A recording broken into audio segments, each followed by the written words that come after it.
Welcome back to the AI Daily Brief. One of the obvious tensions to be resolved when it comes to artificial intelligence in work is the potential for misalignment between what management wants out of AI and what workers want out of AI. And the challenge to some extent runs along the spectrum of automation, where there might be broad alignment between management and workers around automating menial tasks. When you get to the point where you're actually automating away people's jobs, obviously there's going to be disagreement.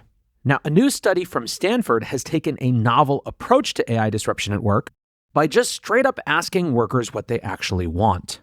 And this comes at an opportune time. Even though we are just 2.5 years post ChatGPT, we are already starting to see the effects of AI disruption. We've seen multi-decade lows in hiring for college graduates, waves of layoffs at big tech firms, although as we always discuss, there are larger macro forces at work there, recalibration post-COVID, and other countervailing forces, but still it's very clear that they're positioning for a world in which you need less people to do the same amount of work. And as much as worker displacement captures the headlines, the reality is for the vast majority of workers, the balance of this decade, and frankly into the next, is going to be about learning to work alongside AI.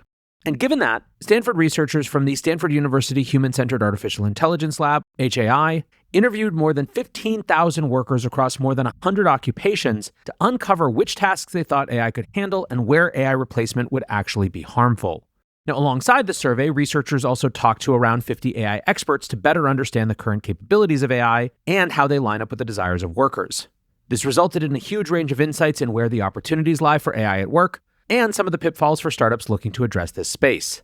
Framing the research, co-author Di Yang said, "As the workforce evolves, understanding and bridging the gap between worker expectations and the realities of AI capabilities will be crucial for organizations striving for successful integration. This report offers a timely and structured baseline of where we are right now." Now, the best way to understand the findings is this chart, which if you are listening to this, not watching it, I suggest you go to Spotify or YouTube just to check it out quickly. It's one of the most information-dense charts of any AI research paper I've come across. It maps each use case identified in the survey with its current feasibility according to the AI experts. The chart is split into 4 quadrants. The automation green light zone is where feasibility meets a desire for automation, i.e. where we can automate things and where people want things to be automated. In the R&D opportunity zone, there are tasks where there's a strong desire for automation, but the tech is still lagging behind a little bit. The low priority zone contains tasks where workers don't want automation and the work is difficult for AI to complete. And finally, there is the automation red light zone, where tasks can feasibly be done by AI, but workers do not want to see a computer take over for various reasons. Now, let's start in the automation red light zone. Some of the examples of tasks they give are researching hardware and software for network support specialists, contacting vendors regarding material availability for logistics analysts, and preparing meeting agendas for court workers. These are all extremely sensitive tasks where hallucinations and other errors are simply not acceptable. Failure carries a high cost, so workers want to apply their own skill to the task. Now, one thing to note is how important the environment or context for a task is. It's not just about whether AI can do the thing, it's about how relatively important doing that thing right is in the context of the work. For example, in a lower stakes environment, current AI is perfectly capable of carrying out many of these types of tasks. You wouldn't think twice, for example, about using AI to research hardware and software while building a gaming PC or preparing an agenda for a run-of-the-mill weekly corporate meeting. But if a hallucination during logistics work means your multi-billion-dollar project doesn't have enough steel, you're probably going to want a human on the job. Now, one really interesting observation about this came from Angel Onuham, the CEO of Avelis Health. Angel noted that 41% of YC startups are currently building in this red zone. He suggested that this signals a disconnect between founders and customers.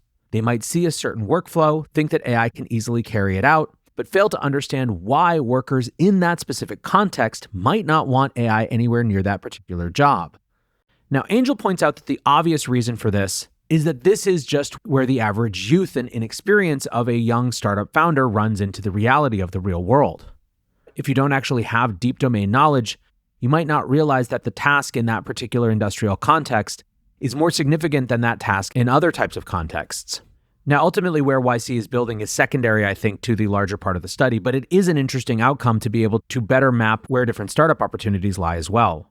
Now, one other thing that comes up from the automation red light zone is that we run into challenges the more binary our thinking is about automation. What it feels to me like workers are responding to in many of these cases is the idea of being automated out entirely. However, there are clearly opportunities for human augmentation with AI and agents even in these examples, i.e., you might not want to fully automate highly specialized hardware research end-to-end, but there are certainly going to be tools and functions that allow the people who are doing that work to move more quickly. As part of the study, the Stanford team introduced what they call a human agency scale. It runs from HAS H5 to HAS H1. On the H5 end of the spectrum, the human drives task completion. The human takes primary responsibility for task execution with varying levels of AI assistance. In the middle at H3, there is an equal partnership between human and AI. For HAS H1 and HAS H2, the agent is actually the force driving task completion. They consider H3 to H5 to be human augmentation, where AI enhances human capabilities, and H1 and H2 to be automation, where AI replaces human capabilities. Now, there are lots and lots of different versions of this scale. We recently did that episode about the 7 different types of AI agents, and you could map this against some of that as well. The point is that thinking in binaries is going to be problematic, and thinking about automation and augmentation as a spectrum is going to be much more useful in practice. Now, moving back to the other zones, they're far less controversial. For example, the low priority zone, where things are hard for AI and humans don't want AI involved. One example they give is ticket agents that trace lost, delayed, or misdirected baggage for customers. Luggage handling already has a great deal of automation involved, so if something has already gone wrong, workers understandably don't want AI handling the problem. Basically, by the time that they're getting called in, some version of AI has already screwed up. Another example that's given is art directors who don't want AI presenting the final layouts to clients. This to me is an invocation of taste, and the idea that art directors want to be able to explain decisions in a way that involves taste and choices which might be unexpected. How many times have you heard of some brand or creative presentation where the creative presents something and initially the client hates it, only to come around later for it to be the thing? Slightly different than art directors, but an example of this that I heard recently was Steven Spielberg talking about John Williams' score for Jaws. John invited Steven over to his house all excitedly to share with him his idea for the score, and he played him the now iconic da-da notes, and Spielberg was like, "What the heck is this? Where's the top line? Where's the melody?" Williams stuck to his guns, and obviously it became one of the most iconic scores of all time. Now, moving on to the green zone, it's sort of the opposite of the low priority zone, where this is obvious areas of opportunity. This is where AI automation can do good work and where people desire it to do good work. The examples they gave are mechanical engineers reading and interpreting reports, tax preparers scheduling appointments, and quality control managers checking routine data. All very obvious in some of the use cases that are already being deployed. Some of the most interesting opportunity is in the aptly named R&D opportunity zone. These are areas where workers really want automation and augmentation, but where the perception is at least that AI isn't up to the job yet. The examples given in the study were a computer scientist managing operational budgets, technical writers arranging distribution of materials, and video game designers creating production schedules and managing prototyping goals. Now, the specific examples given are fairly niche, but they also generalize out to some pretty broad areas of workflows that can be duplicated across different industries. Now, the list is far from exhaustive, but if you are digging for startup ideas, it might be worth reading the full study to see if anything clicks. Zooming back out from the individual tasks, the researchers put forward some broad takeaways from their data. At the top line, the study reconfirmed that workers don't want to be replaced, but they do want AI to lighten their load. 69% of workers said that they welcomed automation that would free them up for higher value tasks. 46% said that they wanted automation to reduce task repetitiveness, with the same proportion saying they want automation to improve the quality of their work.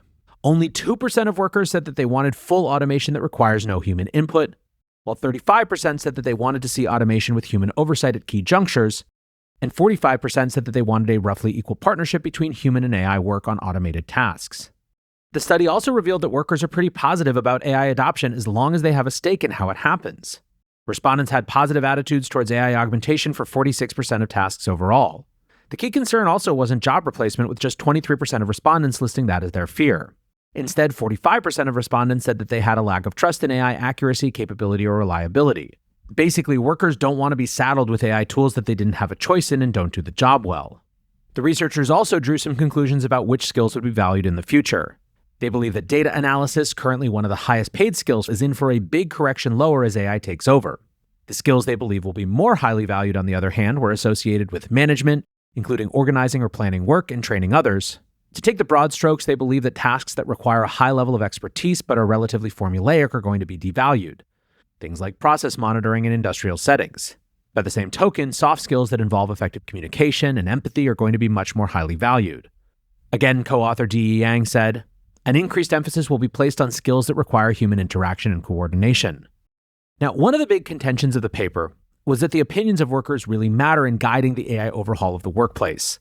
Ultimately, employees are the ones that go through the workflows day in and day out, so they're much better equipped to see where tedious or repetitive tasks can be automated away. This is something that we have found over and over again when it comes to the agent readiness audits that we do at Superintelligent. The whole idea of architecting these things to be driven by voice agents is that for the first time, we can actually interview everyone. If you think about how a traditional consulting firm like a McKinsey would have to do the type of discovery that we do, they might use a combination of interviews and surveys. Traditional interviews are great for context but bad for scale because they take so much human time and effort, while surveys are good for scale but bad at context. There's limits to how much information you can get from multiple choice or people typing out their answers.